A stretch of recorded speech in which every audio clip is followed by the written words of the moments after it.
근데 왜 기독교는 이것도 하면 안 된다, 저것도 하면 안 된다. 나는 지금 뭐 담배도 끊을 수가 없는데 담배도 끊어야 된다. 술 없이 난 못 사는데 술도 먹지 말아야 된다. 그렇게 요구하지 않냐고 막 이러면서 하지 말라는 게 너무 많아가지고 나는 교회를 못 나가겠나. 그렇게. 또 한 가지가 뭐냐고. 왜 교회를 다니면 고난을 당해야 되는 거냐고. 아니 뭐 우리가 각자 살아가면서 당하는 거랑 고난이야. 다 우리가 당하는 거고 다 그런 거지만은, 근데 교회 나가면은 십자가가 자꾸 뭐 십자가를 얘기하시고, 강단에서 목사님이 십자가의 고난하는데 그 십자가하고 고난하고 나하고 무슨 상관이냐고. 내가 십자가 때문에 내가 왜 고난을 당해야 되는 거냐고. 나는 그래서 살아가면서 자연스럽게 당하는 고난은 당하겠지만은 자꾸만 교회에서는 십자가 고난 얘기하는데 나는 못 다니겠다. 그렇게 얘기하시는 분이 계셔요. 아직까지도 은혜 안에 들어오지 못해서 그러시는 거죠. 그리스도의 은혜가 무엇인지, 나를 구속하신 그 은혜가 무엇인지, 나를 자녀 삼아주신 그 하나님의 은혜가 무엇인지, 그리고 십자가가 나에게 어떤 영적인 의미가 있는지를 모르시기 때문에 아직까지 이런 큰 간극이 있는 거예요. 그냥 그 모든 생각 일단 내려놓고 덮어놓고 한번 와보라. 빌립이 친구 나다나엘을 향해서 편견 갖고 있었던 나사렛에서 무슨 선한 것이 날 수 있어. 일단 와보라. 정말 와보라는 이 사문절이 별거 아닌 것 같고, 여러분이나 저나 어떤 누구에든지 와보라 그렇게 말씀드릴 수 있는 거 아니겠어요? 근데 그 와보라, 그것이 별거 아닌 것 같아도 일단 그 모든 자신의 편견, 자신의 주관, 자신의 어떤 판단, 생각, 근거, 이 모든 거 내려놓고 일단 와서 들으면은 기동량이라도 하면서 자연스럽게 뭔가 내가 무너진 듯한 느낌을 갖게 되어지고, 그러면서 자연스럽게 콩나물 시루에 물을 부었었을 때에 다 물이 빠져가지고 물이 하나도 안 남아있는 것 같아도 결국에는 그 뿌리가 물에 접촉되었기 때문에 콩나물은 자라나요? 안 자라나요? 자라나지 않습니까? 나도 모르게 자기도 모르게 그렇게 자라나게 되어 있거든요. 일단 접촉하는 게 중요한 건데 이 접촉점을 다 그냥 거부해버리니까 참 복음이라는 것이 많이 힘들고 어렵구나, 복음의 전파라는 것이 이토록 힘들고 어렵구나 하는 것을 다시 한번 뼈저리게 한번 느껴보게 됩니다. 그런데요, 그렇다고 해서 고난 안 받아도 좋으니까 교회 나오라고, 교회 나오면 고난 같은 거 없다라고, 우리는 그렇게 거짓으로 위선으로 그렇게 이야기할 수 없습니다. 당장은 고난에 대해서 얘기하지 않는다는데 할지라도 그 영혼에게 믿음이 들어가고 이제 하나님의 자녀로 거듭난 인생이 되었다는데 할지라면은 우리는 자연스럽게 그리스도의 고난에 대해서, 예수님께서 당하신 것이 고난이고 그 고난이 어떤 의미가 있는지를 우리에게 분명히 가르쳐 주시기 때문에 우리는 십자가를 이야기할 수밖에 없는 것이고 고난을 이야기할 수밖에 없다라는 거예요.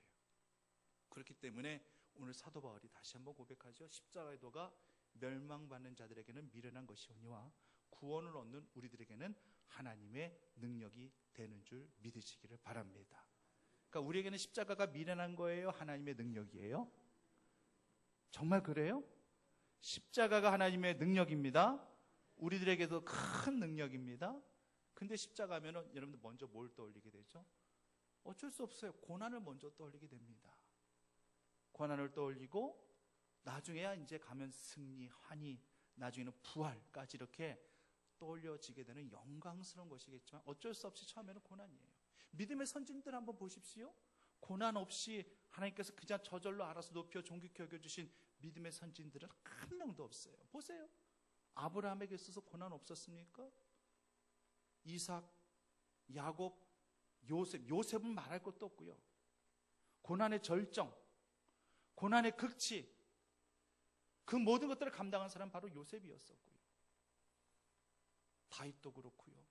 다 삼손, 다 사울, 다 고난 없었던 경우가 없었어요. 다 고난 가운데 속에서, 고난의 이 파장 가운데 속에서, 이 고난의 풍랑 가운데 속에서, 그것에서 그 고난 가운데 하나님을 느끼고 하나님을 발견하고 그 고난 때문에 믿음이 온전해질 수 있었던 그러한 믿음의 선진들이었기 때문에 고난 없이 결코 믿음을 다릴 수는 없다라고 하는 것입니다.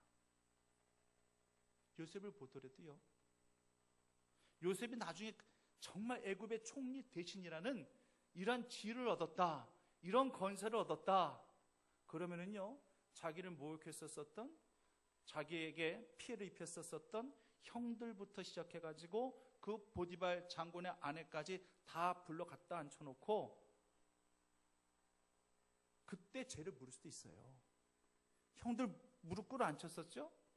자연스럽게 애굽의 양식 얻기 위해서 동생인 줄도 모르고 애굽의 총리 대신 이 요셉 앞에 다들 무릎을 꿇었었을 때 그때 즉시 죄를 물어가지고 그 쥐를 갖고 뭐라고 명예한다 할지라도 그냥 감사할 수밖에 없었을 거예요, 그 형들은요.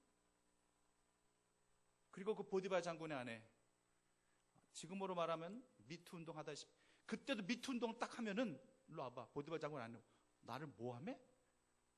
내가 너 꼬셨어? 네가 나 꼬셨지? 이러면서 그때 똑바로 얘기해. 어떻게 된 거야? 내가 옷을 벗은 거야? 옷이 벗겨진 거야? 이러면서 꼬치꼬치 물었단다 할지라면 안 걸려들겠습니까? 그런데 그들의 모든 허물 다 덮어주는 거예요.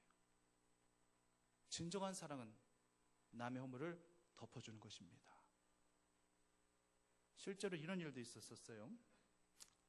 국민일보, 예전에 국민일보 겨자씨란에 실렸었던 그런 실화입니다. 어느 교회도, 우리 교회도 가끔씩 가족 찬송대회를 5월달 하지 않습니까? 교회도 가족 찬송 경연대회를 하는데 한 집사님이 찬송을 부르다가 막 가사를 막 틀리게 부르고 음을 막 이상하게 막 부르고 막 그러는 거예요. 그러니까 교인들이 막 깔깔깔 대고 웃고 막 그러는 거예요. 그러니까 그 집사님은 막 얼굴이 막 화끈화끈거리죠. 홍당무가 되고, 또 옆에 또 아내와 아이들은 막 창피하다듯이 아빠를 쳐다보고 남편을 쳐다보고, 그러니까 이 집사님은 더 그냥 막 고개를 들지 못하는 거예요. 그리고 나서 그 다음에 이제 담임 목사님 가정이 가족 찬양을 불렀는데 이 목사님도 역시 가사를 틀리게 부르고 막 음을 이상하게 부르는 거예요. 그러니까 교인들이 다시 막 깔깔깔깔 대고 웃고, 옆에 또 사모님과 자녀들은 왜 틀렸냐고 막 얼굴 째려보고,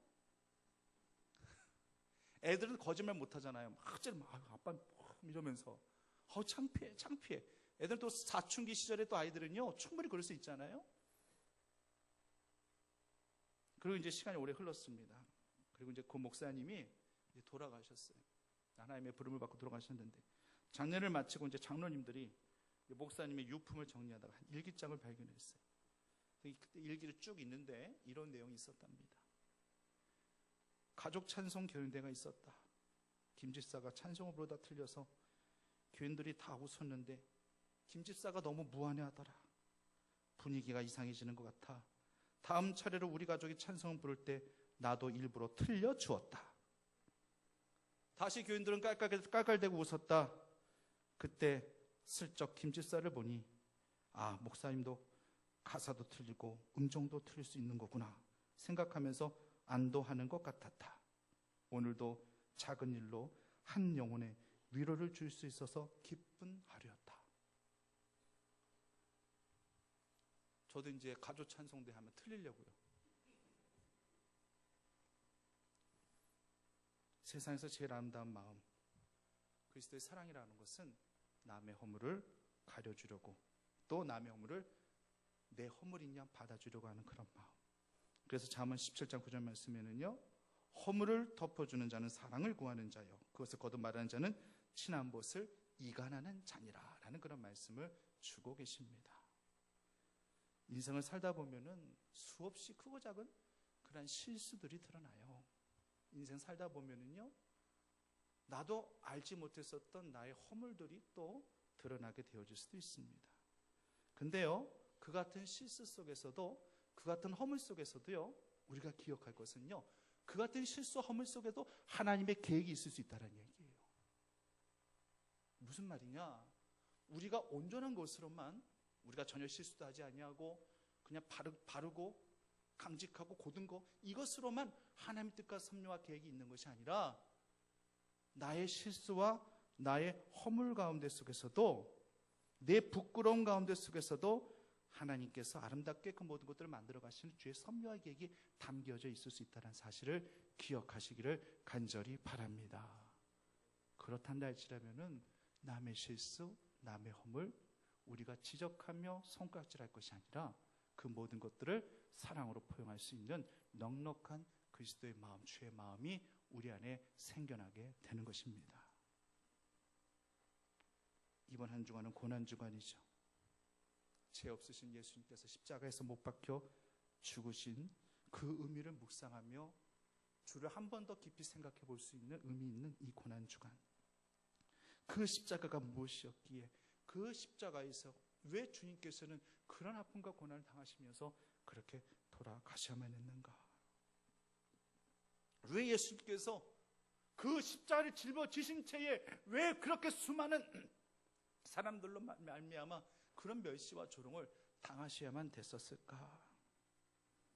아마 살아가면서 이처럼 예수님과 같이 이런 멸시와 조롱을 많이 받아본 사람도 아마 인류 역사상 별로 없을 거예요. 직접적인 조롱과 멸시천대죠.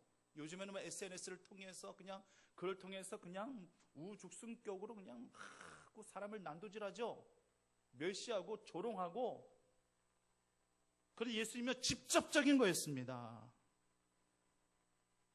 만약 예수님만큼 많은 조롱과 멸시를 받았단다 할지라면은 당연히 그런 조롱과 멸시를 받을 만한 그러한 죄를 지었기 때문에 그런 거겠죠.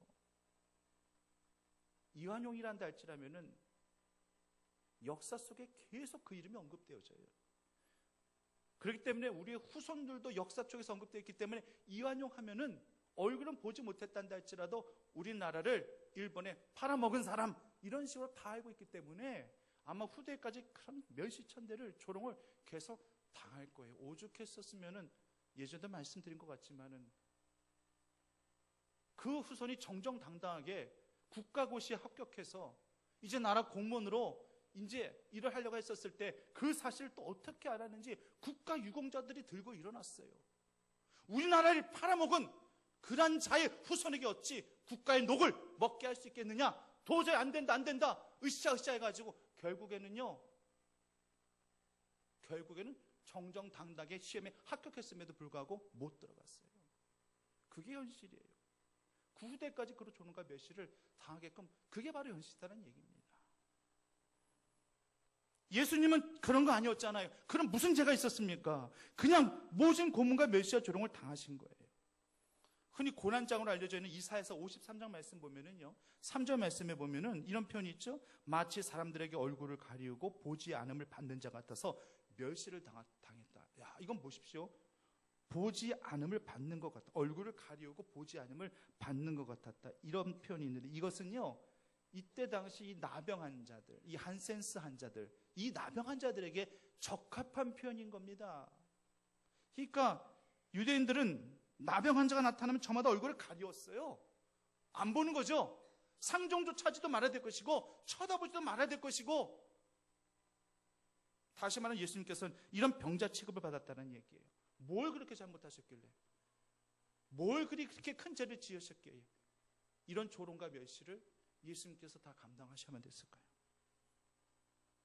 누군가가 만약 의도적으로 내가 나타났는데도 나를 탁 멸시하고, 내가 딱 갔는데도 못 본 척하면서 나를 안 보고 그냥 지나치면은요, 사람 기분 참 우스워져요.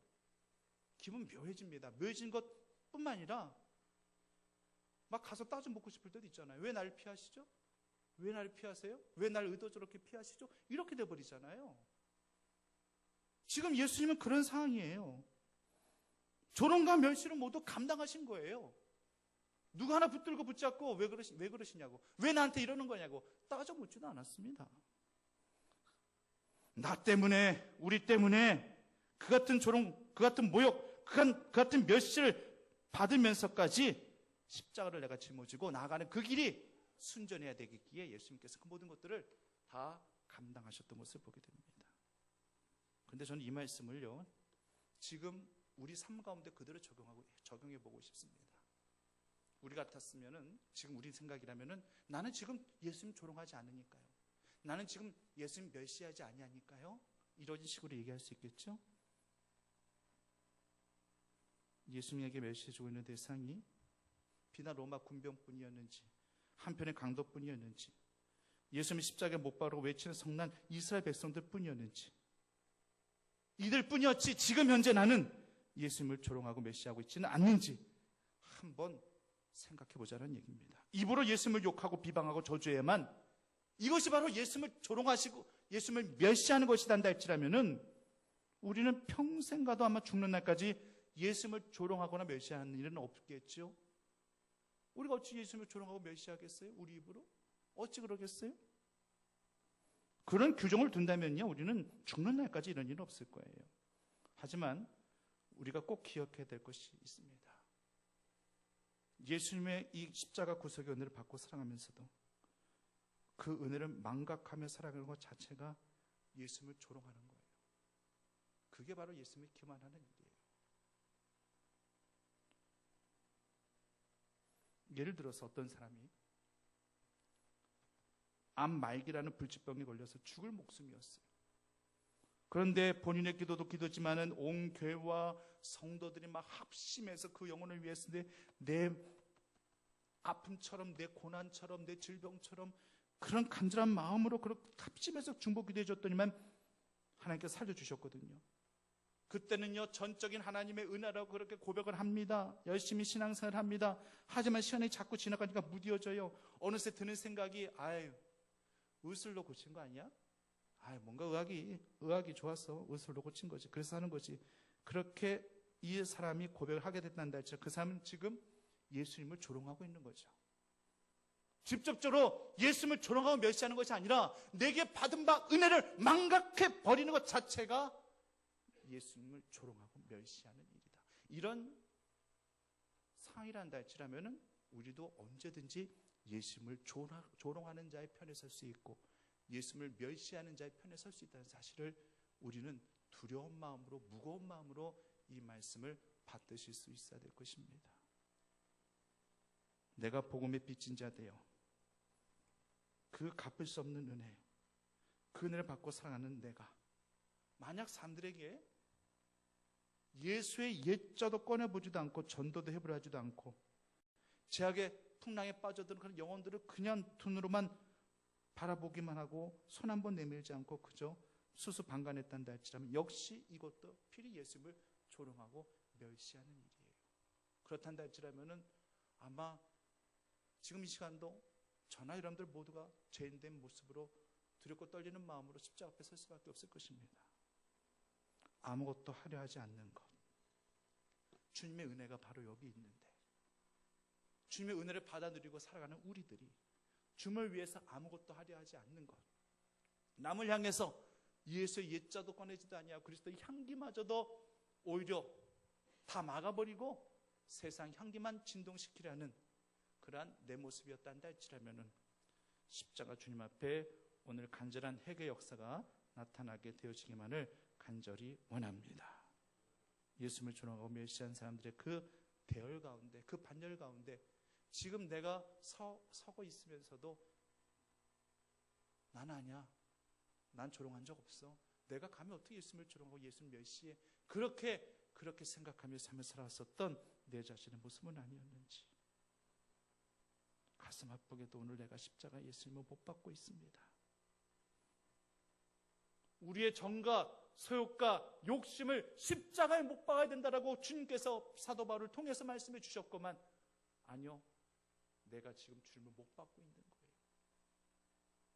내가 예수 그리스도를 멸시하는 조롱하는 그런 직접적인 행위가 아니었단다 할지라도 이 모든 은혜를 망각하고 살아가는 내 삶의 모습이란다 할지라면 지금 나도 모르게 예수님을 십자가에 또 큰 대못으로 내가 로마 군병들과 같이 못 받고 있다는 사실을 우리는 두려운 마음으로 무거운 마음으로 이 말씀을 받들 수 있어야 될 것입니다.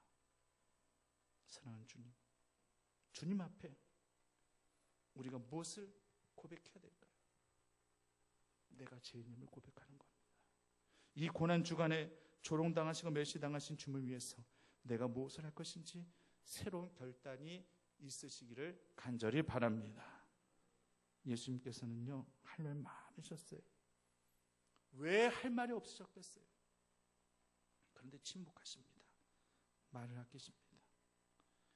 자신을 채찍으로 찌르고 창으로 찌르고 채찍으로 내리치는 그런 로마 군병들, 그리고 자신들의 손가락질하며 비방하는 이스라엘 백성들, 분명히 하실 말씀이 많이 있으셨겠지만 예수님은 침묵하셨습니다. 고난의 장이 53장 7절에서도 그가 곤욕을 당하여 괴로울 때에도 그 입을 열지 아니하였으며 마치 도수자로 끌려갈 어린 양 털 깎는 자 앞에서 잠잠한 양같이 그 입을 열지 아니하였다. 이 말씀이 그때 당시의 상황을 적나라하게 정확하게 그렇게 표현해 주고 있는 겁니다. 누군가는 막 입을 열어가지고 말해봐 말 좀 해, 입 있으면 말 좀 해봐. 누가 강제적으로 입을 열었으라도 말을 하게 할 수 있는 그런 상황인데도 예수님은 그저 묵묵히 입을 닫아버리는 거예요. 실어증에 걸린 사람들 한번 보셨습니까? 말 좀 해봐, 말 좀 해, 답답해, 말 좀 해. 그래도 말 하고 싶어도 못하는 거예요. 말이 안 나오는데 어떻게 해요? 이때 당시 예수님이 실어증 걸리신 거 아닙니다. 충분히 말씀하실 수 있는 분이에요. 예수님 그 말씀에 얼마나 큰 능력과 권세가 있는데요. 예수님께서 말씀으로 주의 말씀 그냥 막 성경 말씀 인용하시면서 막 말씀과 하셨단다 할지라면은 아마 그 예수님 향해서 성난 군중되어져서 손깍질했었던 그런 그 이스라엘 백성들 또한 예수님의 그 말씀과 능력과 권세로 말미암아 두려워 떨면서 그냥 내 동강이 나가 떨어질 수도 있었을 것입니다. 그럼 뭐 하겠습니까? 그것은 하나님께서 원하시는 길이 아니었기 때문에 예수님께서는 말할 줄 몰라서 말씀 안 하신 게 아니라는 얘기예요. 침묵하셨습니다. 이것이 바로 거룩한 영성입니다.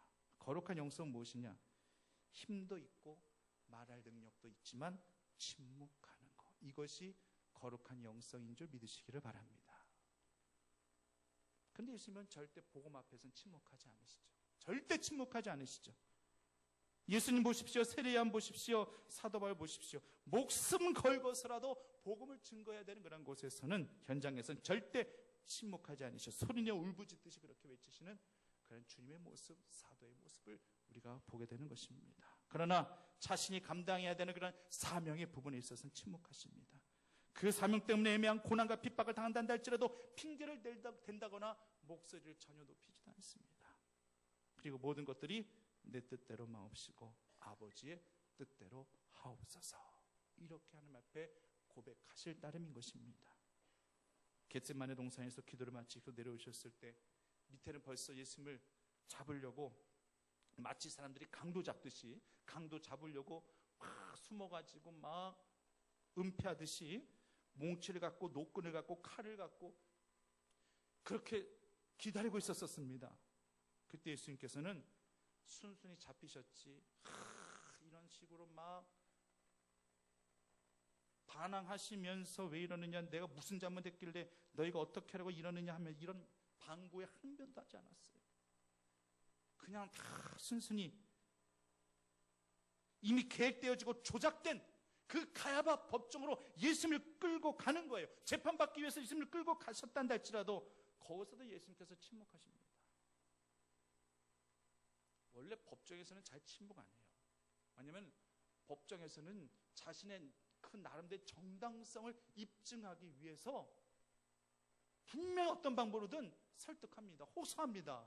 법정에서는요 절대 침묵할 이유가 없는 거예요. 근데 예수님께서는 그렇게 하셨어요. 마태복음 27장 12절 말씀에서 대제사장들과 장로들에게 고발을 당하셨어도 예수님은 아무 대답도 아니하셨다라고 표현합니다. 계속해서 빌라도가 막 추궁하면서 무슨 이야기라도 예수님께 듣고자 했지만 좀 뭔가 들어야지 할 거 아니에요. 뭔가 들어야지 판단할 거 아니에요. 성난 군중들은 저렇게 자꾸만 예수를 십자가에 못 박아 그러는데 좀 당사자 말을 좀 듣고 싶어요. 빌라도가 사실. 빌라도는 그게 좀 답답했어요 좀. 그런데 예수님께서 한 말씀도 하지 아니하셨어요. 그 14절 말씀에 한마디도 대답하지 않았다라고 그렇게 말씀 속에서 표현하고 있는 거예요. 사실 누군가가 나에 대해서 직접적으로 막 비방하고 조롱하고 그거 참을 사람이 어디 있겠어요?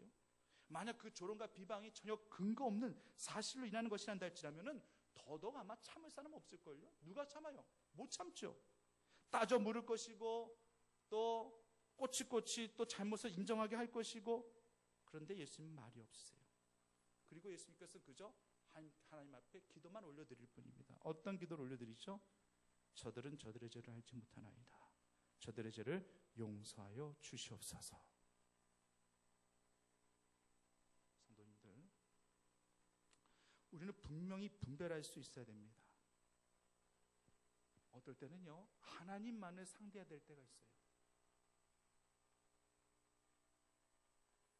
남이 나에게 한 거 생각하면 정말 용서가 안 되고, 당장이라도 멱살에도 자꾸 따져 먹고 싶을 때가 있겠지만, 그럴 때에 이미 그런 자들을 마음으로 용서하고 하나님께 오히려 그 영혼을 위해서 기도할 수 있는 그런 사람.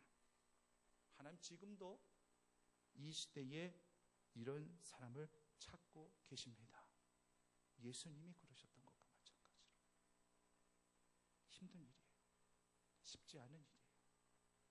사람 때문에 상처받아가지고 그 사람 때문에 스스로 삶을 포기하는, 자살해버리는 그런 사람들이 많은 요즘 이때에 그 영혼을 이미 마음으로 내가 용서했다. 그리고 오히려 그 영혼이 잘 될 수 있게끔 그 영혼을 하나님께 그 영혼을 위해서 기도한다. 이거 정말 힘든 일이에요. 힘든 일이기 때문에 이 시대에 그런 자가 너무나도 찾기 힘들기 때문에 그 자리에 반열에 있을 우리 같은 자들을 찾고자 하시는 것입니다. 우리는 감기 몸살만 걸려도 끙끙 앓는 소리 내죠. 나도 모르게 이런 소리가 나와요. 감기 한번 알아보세요. 이런 소리 나옵니다. 그런데 예수님 십자가 고통 앞에서도 침묵하셨습니다. 참고 또 참으셨다가 결국 내뱉으신 말씀이 엘리, 그 다음 딱 나오셔야죠. 엘리 라마 사막다니, 어찌하여 나를 버리시나이까. 끝까지 참고 참으셨다가 아마 이 말씀 안 하시려고 아마 예수님께서 끝까지 작정하시고 내가 이 편 안 하리라, 하나님이 나를 버리신 이유가 없으니까, 내가 하나님께서 나를 버리지 아니하셨다는 거 예수님도 아셔요. 끝까지 안 하려고 하셨다가 그 고통과 아픔이 너무 심하시다 보니까 결국 외마디 비명과 같이 그렇게 내뱉으신 그 말씀이 엘리 라마 사막다니, 어찌하여 나를 버리시나이까 라고 그렇게 고백하신 거예요. 오늘 저희는 이 음성을 선명하게 들을 수 있어야 될 줄 믿습니다. 우리가 알게 모르게 예수님의 십자가에 못 박고 그렇게 삶을 살아가고 있다면 예수님의 이 같은 음성이 들려줘야 돼요. 어찌하여 너마저도 나를 버린단 말이냐, 어찌하여 네가 나를 십자가에 못 박는단 말이냐, 이 같은 주님의 음성이 들려줘야 됩니다. 이 고난 주간에는요, 나 때문입니다 라는 이 고백을 자주 반복하셔야 됩니다. 한번 고백하시겠습니다. 나 때문입니다. 부족한 나 때문에, 죄인된 나 때문에 예수님의 고난, 굴욕, 멸시, 천대, 십자가 죽음도 다 나 때문입니다. 그의 모든 부족함이 다 나 때문입니다. 생각하면 예수님의 십자가 고난은 처음부터 끝까지 내게 은혜였습니다. 그러므로 우리의 앞으로 남은 생애가 십자가에 못 박히는 생애가 되어지기를 간절히 원합니다. 주님 지신 그 십자가에 내가 동참하는 그런 생애가 되기를 간절히 소망합니다.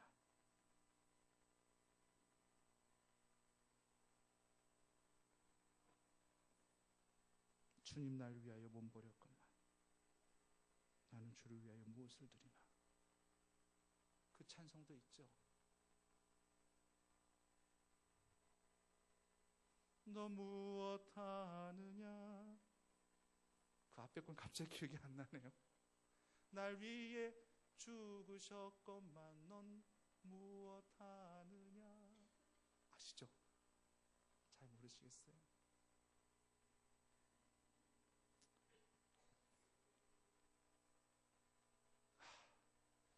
구자경 권사님, 그 찬송 빨리 찾아보세요. 어디 있는지 한번 찾아보시고 끝나시고 내가 그 몇 장인지 그 찬송가에 있을 것 같은데, 예, 찾으셨나 봐요. 알겠습니다. 이 찬송 다시 한번 부르면서 묵상하시면서 예수님의 고난을 다시 한번 묵상하는 귀한 시간 되어지기를 간절히 축원합니다. 사역사신 아버지, 하나님, 십자가의 도가 멸망받는 자들은 미련한 것이지만 우리는 절대 미련한 것이 될 수 없습니다. 우리에게는 아픔이 있단다 할지라도 고난이 있단다 할지라도 하나님의 능력이 됨을 믿고 고백하는 신앙이 되게 하여 주시옵소서. 예수님의 이름으로 기도드립니다.